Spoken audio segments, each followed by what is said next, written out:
In this session, we will define what we mean by the voltage regulation and how to calculate the synchronous, the reactance of an alternator. First, we will define what we mean by the voltage regulation.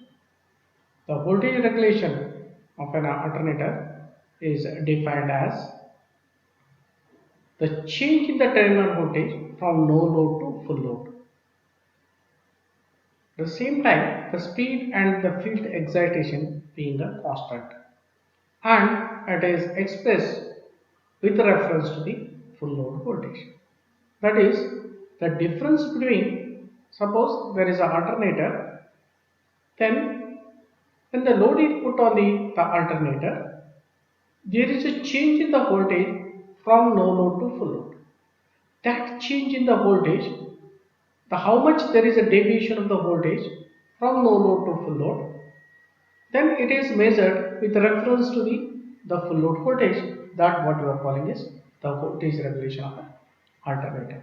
That is, it is nothing but the difference between the no load voltage minus the rated voltage divided by the rated voltage.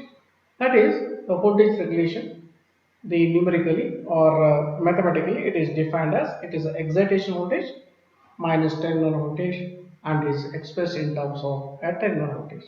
If you want to calculate the regulation, the percentage voltage regulation, then it is E minus V divided by V into the 100, so that we can express the voltage regulation in percentage. Then the change in the exact voltage, that is the no load voltage to the full load voltage. The reason behind the change in the voltage is the three factors that were already discussed. One is the armature resistance, there is a leakage reactance drop, there is a armature resistance drop, there is a leakage reactance drop, then there is the effect of the armature reaction. Because of these three reasons, there is a change in the excitation voltage or the no load voltage to the load voltage. The same thing is pointed out here. It is there is change as the voltage because of IRA drop and there is a IXL drop. Then there is a voltage change is due to the armature reaction.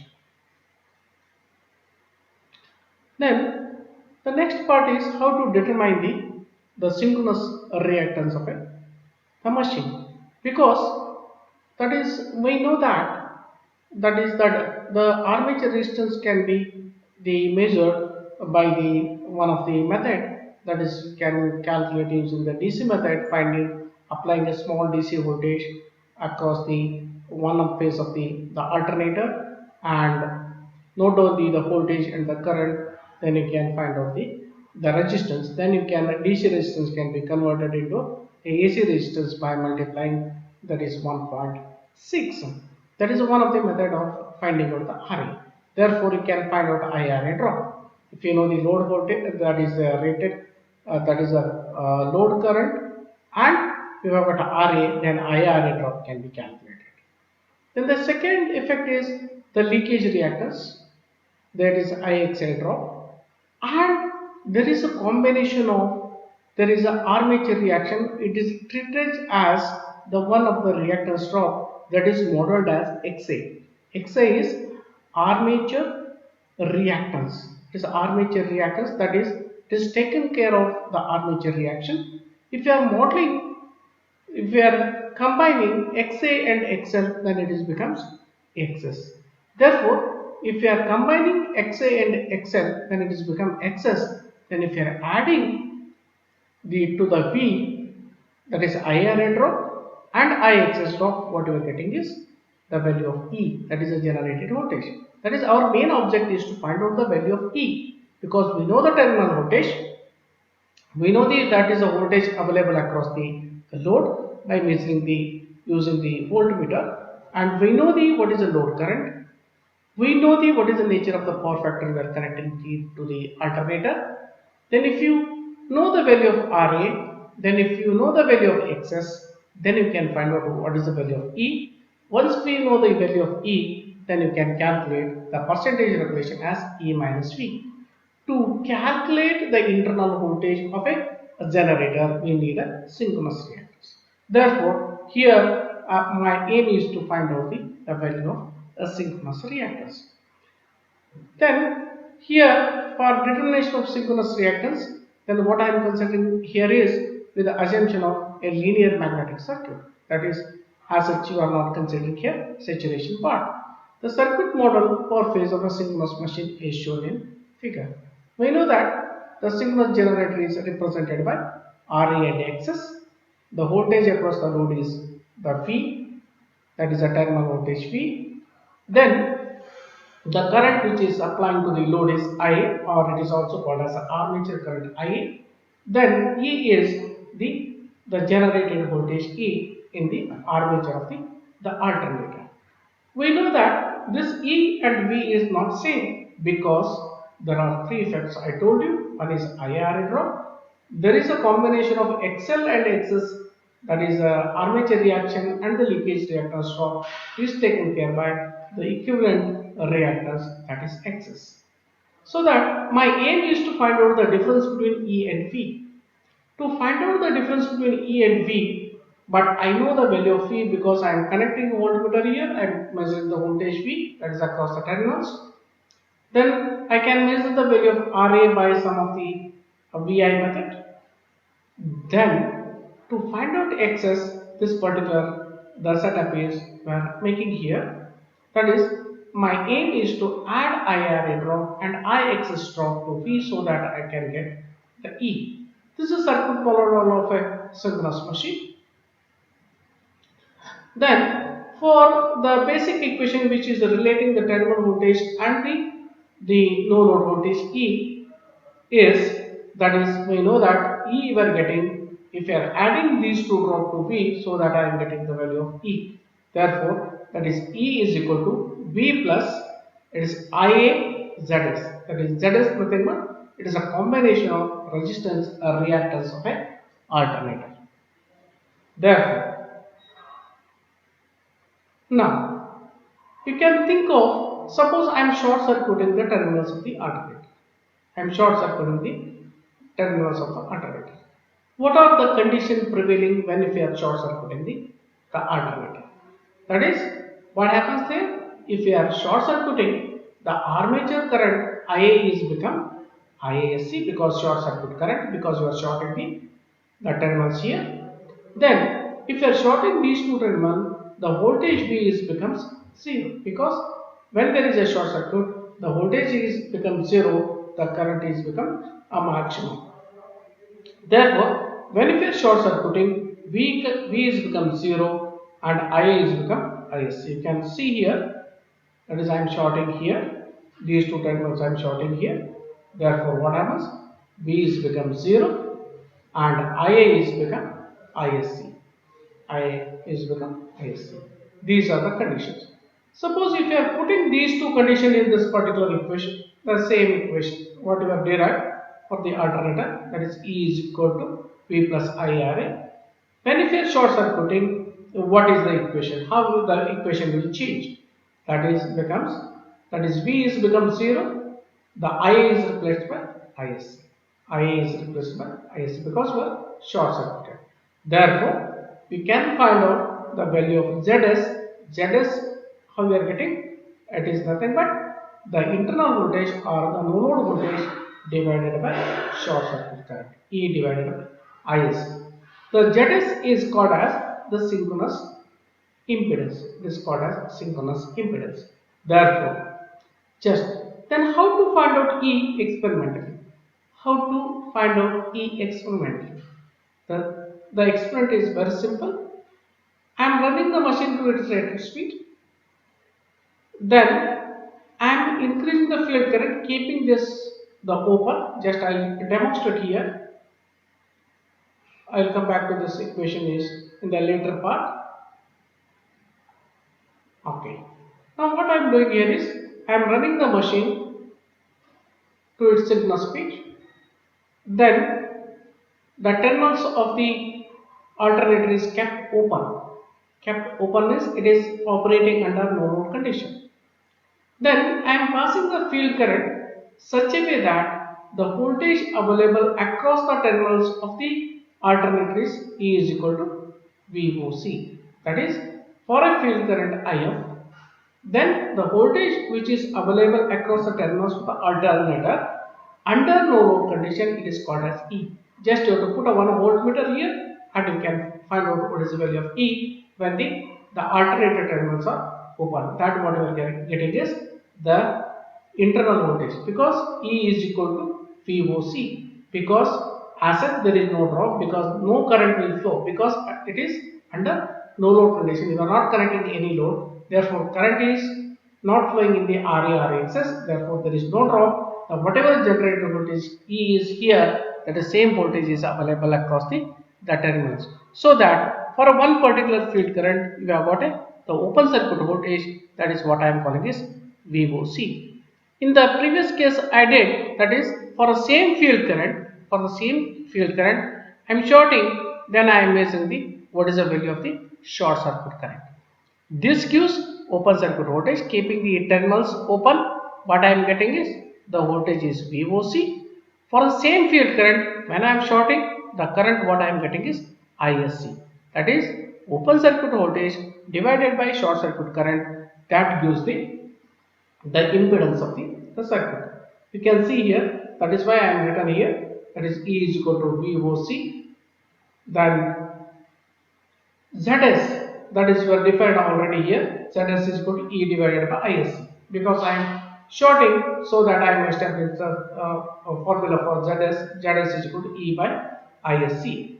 What is E? E is nothing but VOC. That is, you have to conduct open circuit test, and the open circuit test for a particular value of the field current, I know the open circuit voltage, that is nothing but E. E is equal to VOC. Then ISC is for same field current. If you are shorting the terminals, the corresponding value of ISC is short circuit current. Therefore, ZS E is equal to VOC.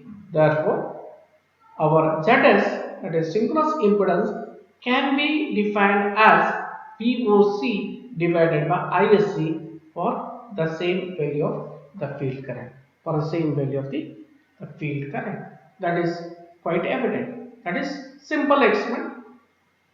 Keep one particular field current, run the machine to synchronous speed, note down the open circuit voltage, that is E is equal to VOC. In the second case, run the machine with a synchronous speed, then short circuit the alternator terminals and pass the same field current, note down the what is the short circuit current. Therefore, for open circuit voltage divided by short circuit current, that gives the impedance of the alternator, that is called as synchronous impedance. Then to find out the synchronous reactance, then what you will do from the impedance formula, that is ZS is equal to R plus JXS, or it is Z square is equal to X square R square plus X square. Now what I want is XS square is equal to XS is equal to under square root ZS square minus RA square. So that you can find out. Once if you know the synchronous impedance, once if you know the value of the RA, then XS, that is synchronous reactance, can be calculated. This is how you have to calculate the synchronous reactance by alternator. Just you have to work out one problem on the synchronous reactance. Here the numerical what is given is in a 3464 volt 3-phase synchronous generator. Full load current is given as 100 amperes. Just you have to look into the statement. Is producing an short circuit by field excitation of 2.5 amperes.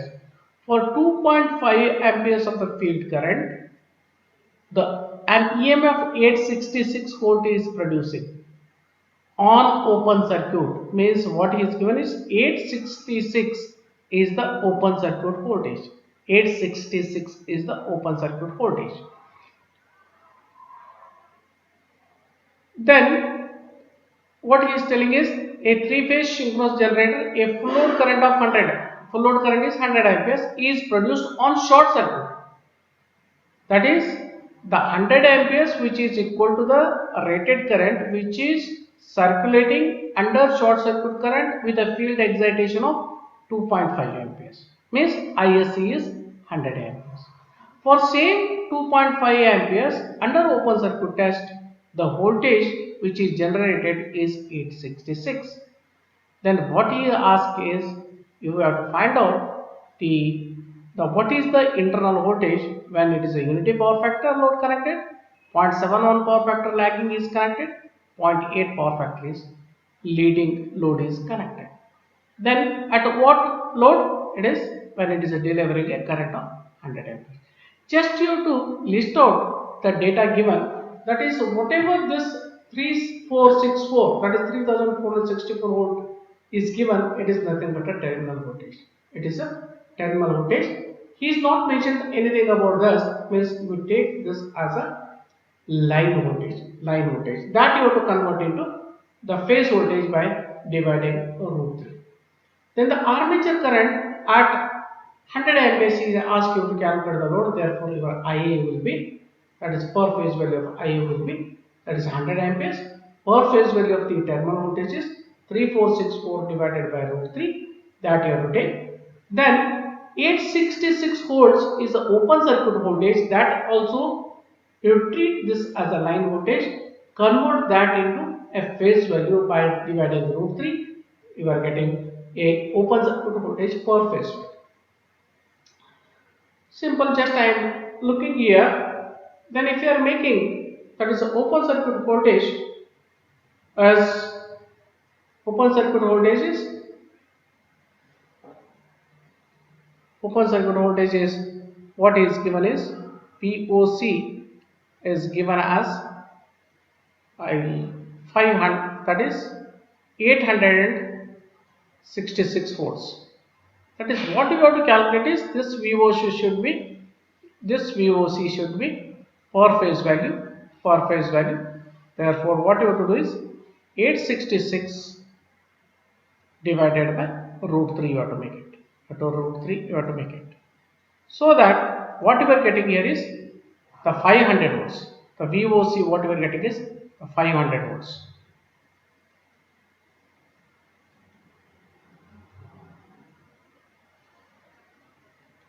VOC we are getting the 500 volts. Then ISC is 100 amperes. He is given for 2.5 amperes of the field current.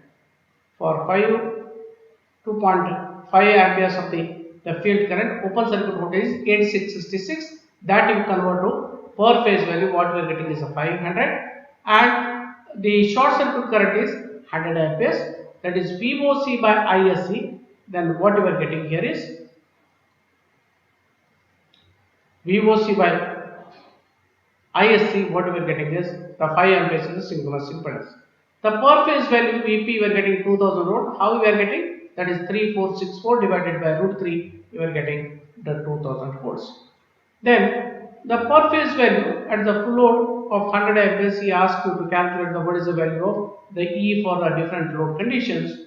Therefore, our I phase or I is 100 amperes here.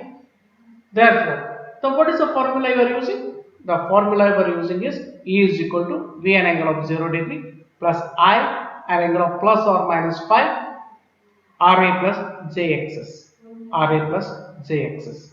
Here ZS is given.